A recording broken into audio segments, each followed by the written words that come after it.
बिस्मिल्लाहिर्रहमानिर्रहीम। अस्सलाम वालेकुम डियर स्टूडेंट्स। जैसा कि आप लोग जानते हैं, हम चैप्टर नंबर 9 का स्टोमेटा का मैकेनिज़्म देखा था कि किस तरह से स्टोमेटा ओपन होते हैं, क्लोज़ होते हैं। ठीक है, किस तरह से वाटर की प्रेजेंस में सर जो है वो टर्जिड हो जाता है। ठीक है, उसके बाद अब हम लोग देखेंगे कौन से फैक्टर हैं जो इफ़ेक्ट करते हैं रेट ऑफ ट्रांसपैरेशन को। अगर हम लोग दोबारा से डेफिनेशन को रिपीट करें ट्रांसपैरेशन की, तो आप लोग जानते हैं कि ट्रांसपैरेशन क्या है? Removal of extra water from the aerial part of the plant. और एरियल पार्ट क्या है प्लांट का? आपको पता है लीव है। और लीव का आपको पता है, लीव के पास 2 एपिडर्मिस की लेयर्स होती हैं। ठीक है, एक अपर एपिडर्मिस होती है और एक लोअर एपिडर्मिस। जबकि जो स्टोमेटा है वो लोअर एपिडर्मिस पे प्रेजेंट होगा। और स्टोमेटा का ओपन और क्लोज होना ट्रांसपैरेशन के रेट को इफ़ेक्ट करता है। ठीक है, अब देखिए हम लोग वेरियस फैक्टर्स पढ़ेंगे किन वजूहात की बिना पे जो ट्रांसपैरेशन का रेट है वो इंक्रीज़ हो जाता है या डिक्रीज़ हो जाता है।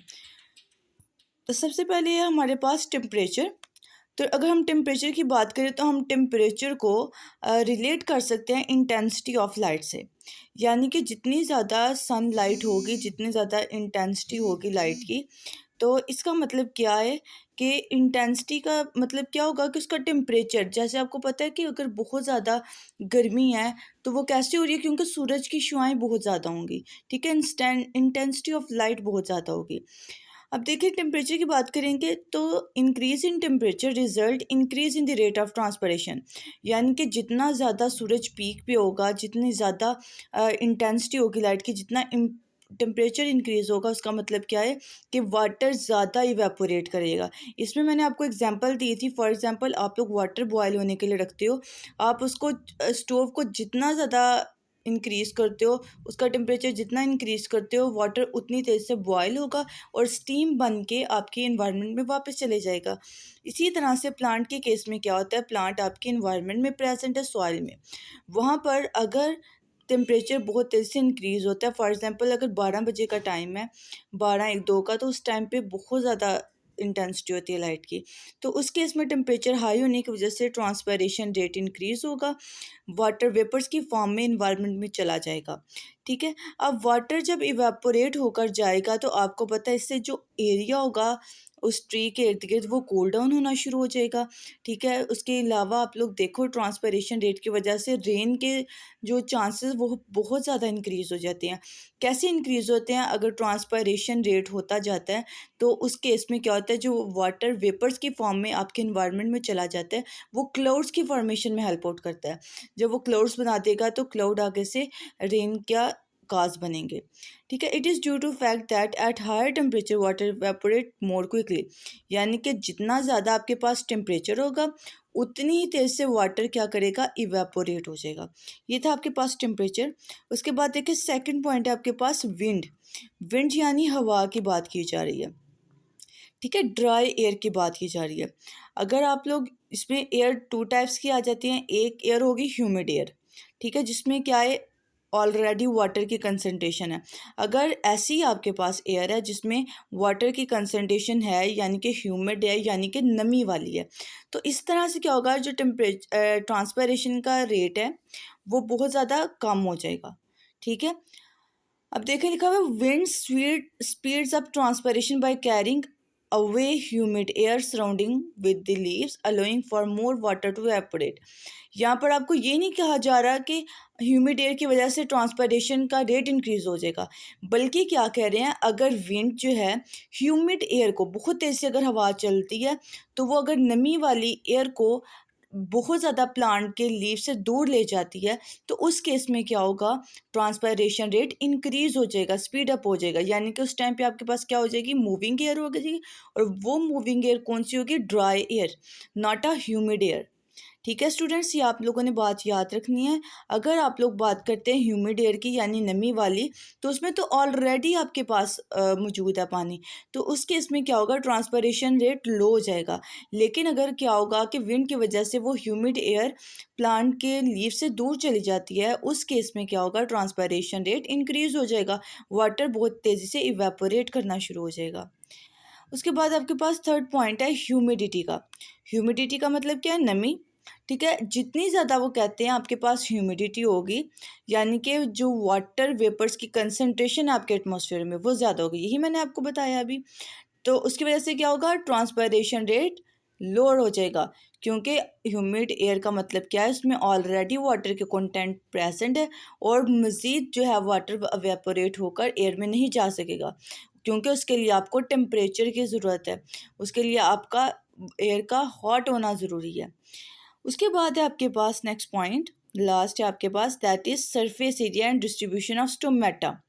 ठीक है, नंबर ऑफ स्टोमेटा जितने ज़्यादा होंगे इसका मतलब क्या है कि उतनी ही ज़्यादा इवेपोरेशन हो जाएगी, या अगर आप कहोगे कि लीव का जितना ज़्यादा सरफेस एरिया होगा, ठीक है, कुछ लीव स्मॉल साइज़ के होते हैं, कुछ लीव लार्ज साइज़ के होंगे, जितना ज़्यादा साइज़ इंक्रीज़ होगा इसका मतलब क्या है कि सरफेस एरिया इंक्रीज़ हो रहा है, यानी कि वो क्या है कि ट्रांसपायरेशन बहुत ज़्यादा हो रहा है। अब देखिए, leave with more surface area transpire more than leave with narrow blades.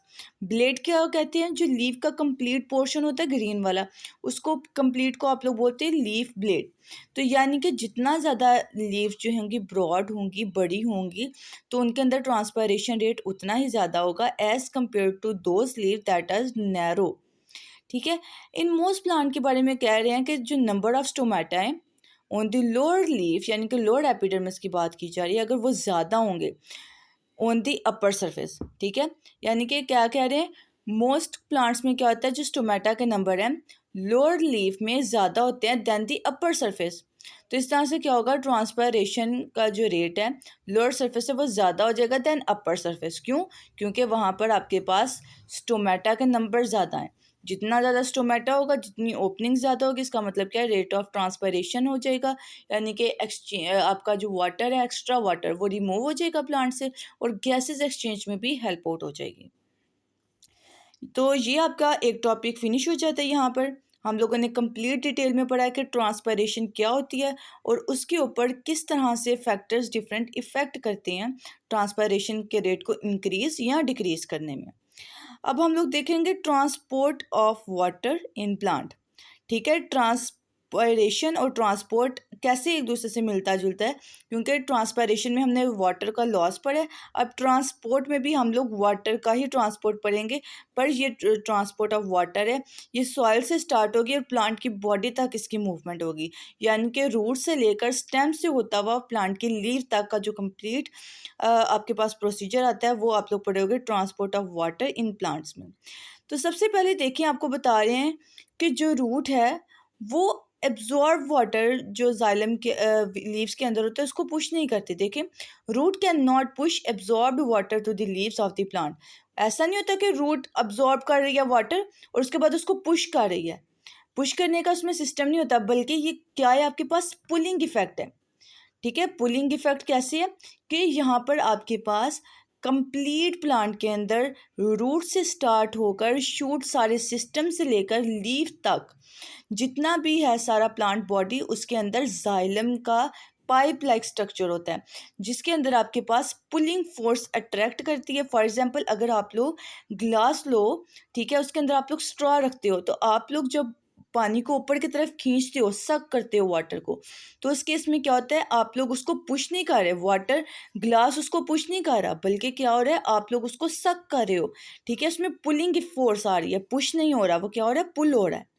ठीक है, इसी केस में प्लांट में भी ऐसे ही होते हैं। आप लोग प्लांट के जाइलम को कंपेयर कर सकते हो स्ट्रॉ के साथ। ठीक है, अब जैसे ही टेम्परेचर इंक्रीज होगा तो उस टाइम पे क्या होगा, ट्रांसपायरेशन की वजह से यहाँ पर ट्रांसपायरेशन पुल यानी कि पुलिंग फोर्स आएगी। ठीक है, pulling force on the water present in the root, और ये कहाँ पर प्रेजेंट होगी, रूट में, क्योंकि रूट से वाटर अब क्या होगा, पुल होगा। The pulling force in the leave is created by transpiration, और जो लीव के अंदर है वो कौन सी होगी, ट्रांसपायरेशन पुल होगी फोर्स। ठीक है, देयरफॉर इसको क्या बोलेंगे आप लोग, ट्रांसपायरेशन पुल।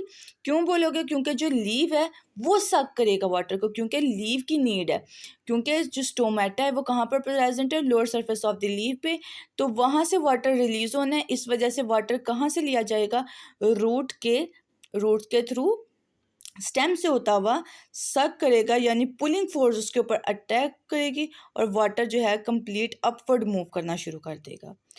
ठीक है। उसके बाद देखिए, जैसे ही मेसोफिल सेल की बात की गई है, आपको पता होना चाहिए जहाँ पर भी मेसोफिल सेल की बात की जाती है, इसका मतलब यहाँ पर बात की जा रही है ऐसे सेल की जिसमें लार्ज अमाउंट है क्लोरोप्लास्ट का।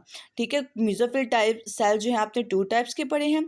एक होते हैं पैलिसेड मेसोफिल सेल, और उसके बाद सेकंड आपके पास थी स्पॉन्जी मेसोफिल सेल। जो पैलिसेड है उनमें क्लोरोप्लास्ट के अमाउंट आता है, जबकि जो स्पॉन्जी मेसोफिल सेल है उनमें क्या था, एयर स्पेसिस थी।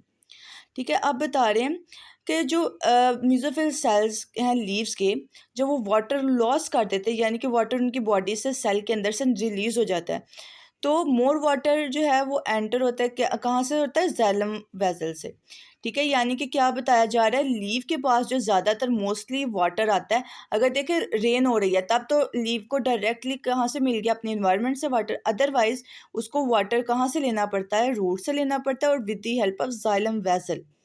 ठीक है। Inside the xylem vessel there is a continuous water column. ठीक है। क्या बता रहे हैं कि जाइलम वेसल के अंदर क्या होगा, कॉन्टिन्यूअस वाटर कॉलम बना होगा। ठीक है। यानी कि वाटर का ट्रांसपोर्ट और टाइम रहेगा उसके अंदर। ये वाटर कॉलम एक्सटेंड कहाँ होता है, from leaves to the stem and to the root. ठीक हो गया। यानी कि लीव से लेकर आपके रूट सिस्टम तक स्टेम से होता हुआ कंप्लीट स्ट्रक्चर में प्लांट की बॉडी में क्या प्रेजेंट है, xylem vessel. The continuous water column is created due to three reasons की वजह से होगा। अब हम लोग पढ़ेंगे कि कौन से ऐसे 3 रीजन्स है जिसकी वजह से आपके पास जो वाटर का कॉलम है जाइलम वेसल में कैसे क्रिएट होता है। तो उसका रीज़न है सबसे पहले force of attraction among water molecule. ठीक है। आपको पता है जो वाटर मॉलिक्यूल्स हैं उनके दरमियान में कौन सी फोर्स होती है, कोहेसिव फोर्स। जबकि जाइलम और जो आपके पास वाटर है इन दोनों के दरमियान में अडहेसिव फोर्स आएगी। तो सबसे पहले आपके पास क्या पॉइंट आ गया आपके पास, के फोर्स ऑफ अट्रैक्शन मैंने आपको बता दिया। जो वाटर मॉलिक्यूल्स के दरमियान में जो फोर्स आती है, फोर्स ऑफ अट्रैक्शन, वो होती है कोहेसिव फोर्स। जबकि वाटर और जाइलम के दरमियान में जो फोर्स आती है वो है एडहेसिव फोर्स। ठीक है। सेकंड रीज़न आपको बता रहे हैं narrow diameter of xylem vessel. यानी कि जितनी ज़्यादा जाइलम वेसल नैरो होगी उतने ही तेज़ी से वाटर मूव करेगा। अगर जितनी ज़्यादा वाइड होगी इसका मतलब क्या है, उसके पास लार्ज सरफेस एरिया, वाटर कम ऊपर की तरफ मूव करेगा, कम स्पीड में। जबकि जितनी ज़्यादा नैरो होगी वाटर उतनी ही तेज़ी से क्या होगा, मूव करेगा upward. The force, third point है आपके पास, the force by which water molecule are adhere. ठीक है। यानी कि अडहेयर का मतलब क्या होता है, अटैच होता है जाइलम वेसल से। ठीक है। यानी कि कौन सी फोर्स की बात की जा रही है यहाँ पर, अडहेसिव फोर्स की। यानी कि उन्होंने बताया कि एक ये भी रीज़न है, क्योंकि आपको पता है जैसे अगर आप लोग अर्थ के ऊपर खड़े होते हो, वो आपके पास कौन सी फोर्स है, ग्रेविटी की फोर्स है। अगर वाटर अपवर्ड मूव कर रहा है तो इसको उन्होंने बताया कि इसका रीज़न ये है कि वाटर और जाइलम दोनों के दरमियान में एक अडहेसिव फोर्स भी मौजूद है, जिसकी वजह से वाटर क्या हो रहा है, अपवर्ड मूव कर रहा है। ठीक है। अब इसमें आपको बताया जा रहा है when one water molecule move up by the xylem of the leaf, it produces tension on the entire water column in the xylem of the leaf. ठीक है। यहाँ पर आप लोग पढ़ोगे टेंशन कोहेजन थ्योरी। ठीक है। टेंशन का मतलब क्या है कि वाटर अब अपवर्ड मूव कर रहा है, तो अपवर्ड जब मूव करेगा जाइलम में तो क्या आएगा, वाटर के ऊपर टेंशन क्रिएट होगी, यानी कि कोई ना कोई उसके ऊपर फोर्स एक्सर्ट कर रही है। ठीक है। वाटर कॉलम्स जो हैं जाइलम के अंदर लीव तक जाने के लिए, तो यहाँ पर क्या होगा, एक्सर्ट क्या होगी, टेंशन। ठीक है। As a result entire water column is pulled upward. ठीक है। समझ आ गया वाटर क्यों मूव कर रहा है। अभी आप लोगों ने पढ़ा वाटर मूव ऊपर होने की वजह का रीज़न क्या है, ट्रांसपायरेशन पुल है, यानी कि पुलिंग फोर्स। फिर 3 रीज़न डिफरेंट आप लोगों ने पढ़े हैं।